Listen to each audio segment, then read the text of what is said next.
Sharmila talkies நேயர்களுக்கு வணக்கம். நிறைகாலர் Singh power சமூக செயற்பாட்டாளர் திரு பியூஷ் மன்ஷ் அவர்கள். வணக்கம். வணக்கம் பாலாஜி. இன்றைக்கு இந்திய நாடே எதிர்பார்த்து கொண்டிருக்கக்கூடிய இந்த டெல்லி ஜந்தர் மந்தர் போராட்டம், மாணவர்களுடைய மிகப்பெரிய அளவுக்கு போராட்டம், அது காவல்துறையால மிகப்பெரிய அளவுக்கு ஒடுக்குமுறைக்கு உள்ளாயிருக்கு. லத்தி சார்ஜ் பண்ணியிருக்காங்க. பெல்லட் குண்டுகளால தாக்கப்பட்டிருப்பதாக கூட செய்திகள் வந்திருக்கு. போலீஸினுடைய புட்டாலிட்டி அப்படின்றது மிகப்பெரிய அளவுக்கு நம்ம வீடியோ காட்சி வாயிலாகவே பார்த்தோம். இப்போ இது தமிழகத்திலும் எதிரொலிக்குமா, தமிழகத்துல ஏன் வந்து மிகப்பெரிய அளவுக்கு இது பேசுபொருள் ஆகல அப்படின்ற ஒரு பேசுபொருள் இருந்தது. இன்றைக்கு தமிழ்நாட்டினுடைய முதலமைச்சர் ஜோசப் விஜய் அவர்கள் தன்னுடைய கண்டனத்தை பதிவு செய்திருக்காரு. எப்படி பார்க்கிறீங்க? உங்களுடைய முதல்கட்ட கருத்து என்னதுல? நான் மிஸ்டர் ஜோசப் விஜய் சிஎம் ஓட இது பார்த்தேன் எக்ஸ் பதிவிய. அதுல ராகுல் காந்தி பத்தி பேசினாரு, அப்போசிஷன் பார்ட்டிஸ் எல்லாம் இது பண்ணது பேசினாரு. யுத்த பத்தி எதுவுமே பேசலையே. அவர் நண்பா நண்பீஸ் குட்டீஸ் அடி வாங்கினதை பத்தி எதுவுமே ஒரு வார்த்தை பேசலையே. அமித்ஷாவோ ஹோம் மினிஸ்டரோ ஒரு வார்த்தை சொல்லல. எஜுகேஷனோட மெடிக்கல் எஜுகேஷனோட ஸ்டேட்டஸ் சப்ஜெக்ட் ஆகணும், நீட் ஆல் டுகெதர் நம்ம தூக்கி போடப்படணும், அதுல சந்தேகம் இல்லை. பட் அதோட பெரிய விஷயம் என்ன, இது நீட்டு சம்மந்தப்பட்ட மட்டும் இல்லை இந்த போராட்டம். இது culmination of various issues. Unemployment இருக்கு, தொடர்ந்து பேப்பர் லீக் இருக்கு, அது இது நொட்டு ரொம்ப நிறைய போயிட்டே இருக்கு. ஸோ அதனால இது நீட்டோட வந்து சுருக்கி பார்க்கறது தப்பு ஒண்ணு. ஸோ விஜய் ஒரு சைடு விடுங்க ஒரு பக்கம், அவர் இவ்வளவுதான் விட்டுறலாம். நம்ம முக்கியமான விஷயம் வந்து இந்த போராட்டத்துக்கு வந்து தமிழ்நாட்டுல வந்து ரொம்ப டிஸ்டன்ஸ் கண்டிப்பா நம்ம ஒரு கணக்குல வச்சுக்கணும். நம்ம எப்பவுமே டிஸ்டன்ஸ் ரொம்ப கணக்குல வச்சுக்கணும். ரெண்டாவது, சென்னையில பண்ண ப்ரொடெஸ்ட் போலீஸ் இப்போ ரொம்ப தமிழ்நாடு போலீஸ் பயங்கர ஒடுக்குமுறையில அதுவும் ஈடுபட்டு இருக்கு. எப்படி மோடி அரசாங்கத்தோட டெல்லி போலீஸ் பண்ணதோ அதே தமிழ்நாடு போலீஸ் பண்ணிட்டு இருக்கு. பல வீடியோஸ் பார்க்க முடியுது. அது என்னத்துக்கு தான் விஜய் இப்படி வந்து விஜய் கிட்ட தான் வருது போலீஸ். சோ என்னத்துக்கு இந்த போலீஸோட கொடுக்குறாங்கன்னா, அனுமதி பெற்று முறையா வந்து ப்ரொடெஸ்ட் பண்ணா நாங்க வந்து ஒண்ணும் பண்ண போறது இல்ல, பொதுமக்களுக்கு இடையூறா அவங்க ப்ரொடெஸ்ட் பண்ணும் போது நாங்க வந்து அவங்களை அப்புறப்படுத்த வேண்டிய நிலைக்கு தள்ளப்படுறோம் அப்படின்னு இன்னைக்கு ராஜ்மோகன் ஒரு விளக்கம் கொடுக்குறாரு. இல்லைங்க, ரோட் ரோக்கு பண்ணா நீங்க கண்டிப்பா தூக்கணும், அது வந்து நம்ம வேணாம்னு சொல்லவே இல்லை. பட் இப்போ நேற்று காங்கிரஸ் ஜனதா பார்ட்டி ப்ரொடெஸ்ட் பண்ணது கூட தூக்கிட்டாங்க போல. இல்ல, அவங்க ரோட யாருக்கும் இடையூறு பண்ணலையே, அந்த பேனர்ல போட்டு உட்கார்ந்த பசங்களை தூக்கிட்டாங்களே. சோ எனிவே அது அடுத்தது மேபி அவர் சொல்றாரு. பட் தமிழ்நாடு பொறுத்த வரைக்கும் we were the first நீட்டோட எதிர்ப்புல ஃபர்ஸ்ட் தமிழ்நாடு தான் இருந்தது. ஒத்துமொத்த குரல் தமிழ்நாடு இருந்தது, இல்ல நீட் எங்களுக்கு தேவையில்லைன்ட்டு. ஆப்வியஸ்லி அங்க ரொம்ப வரிங்க இருக்கு. ஜந்தர் மந்தர்ல பயங்கர அட்ராசிட்டி நடந்திருக்கு. அண்ட் இப்போ இன்ஃபேக்ட் பெங்களூர்ல ப்ரொடெஸ்ட் வெடிச்சிருக்கு, ஃப்ரீடம் பார்க்ல ப்ரொடெஸ்ட் போயிட்டு இருக்கு, பல ஊர்ல போயிட்டு இருக்கு. ஹோப்ஃபுல்லி தமிழ்நாட்டிலையும் ஒரு ஊர்ல நடக்கணும். இது லீடு ஜென்சி தான் எடுக்கணும்.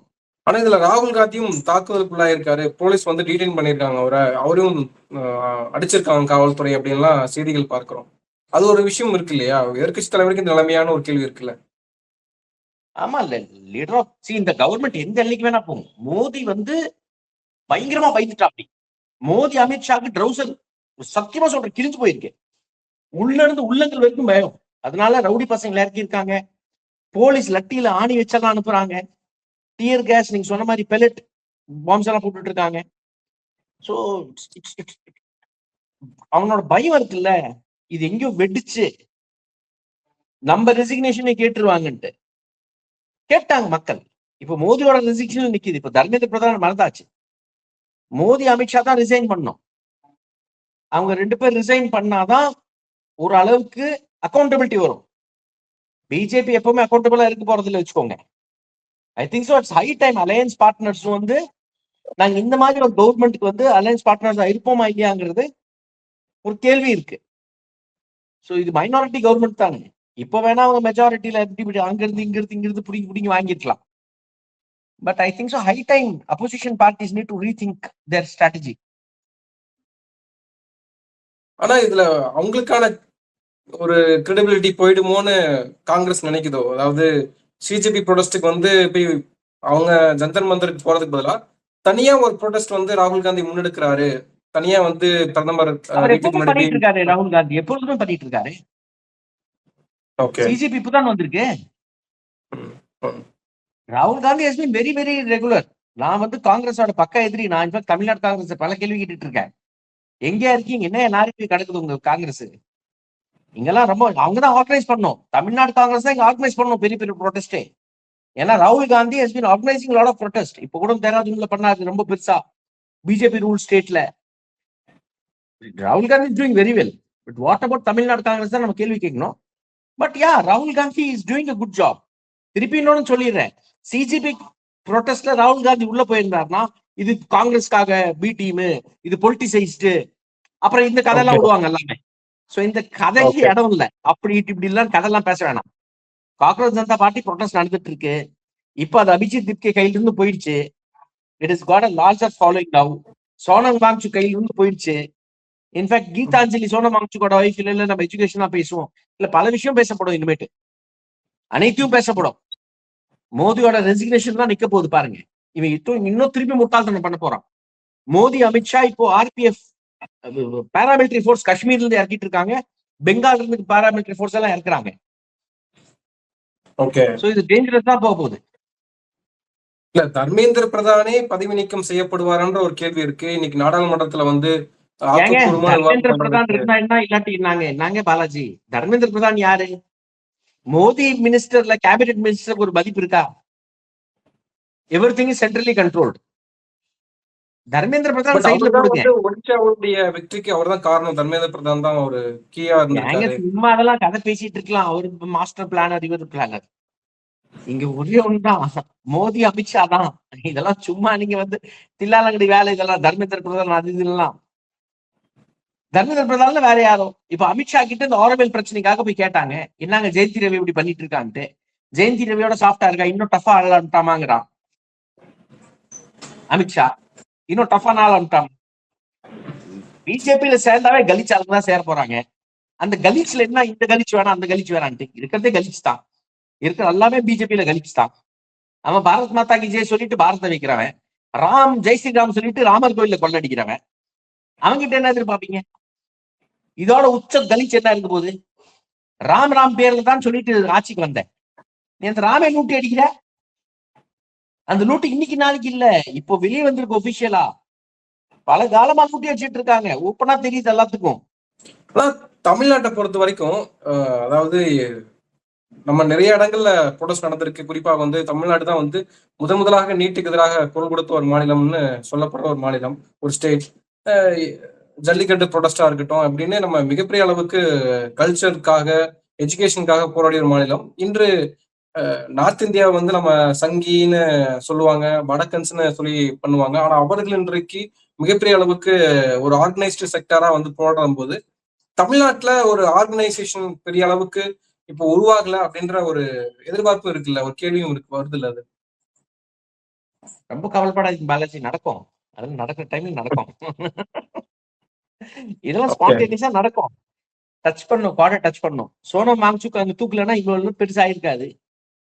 அது அங்க 500 பேருக்கு மேல போயிருக்க மாட்டாங்க. ஜந்தர் மந்தர்ல 200, 300, 400, 500 பேர் தான் உட்கார்ந்துட்டு இருந்தாங்க. சோனம் வாங்சுக்க தூக்குனாங்க, வெடிச்சது, கோவம் வந்துச்சு, மக்கள் எல்லாம் கூட்டினாங்க. அது மாதிரி ஏதோ ட்ரிகர் ஆகும். நடக்கதான் போகுது, வெயிட் பண்ணுங்க. புரட்சி வெடிக்காம இருக்கும். நாளைக்கு படம் ஜனநாயக புரட்சி எல்லாம் ஜனநாயக சினிமாவோட நின்றாது.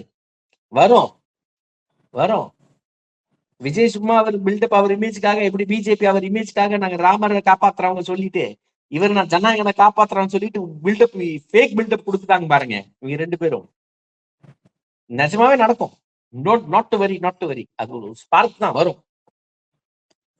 ஆனா இந்த ப்ரோட்டஸ்ட், இந்த போலீஸோட புட்டாலிட்டி நடந்து ஒரு 2 days மேல ஆயிடுச்சு.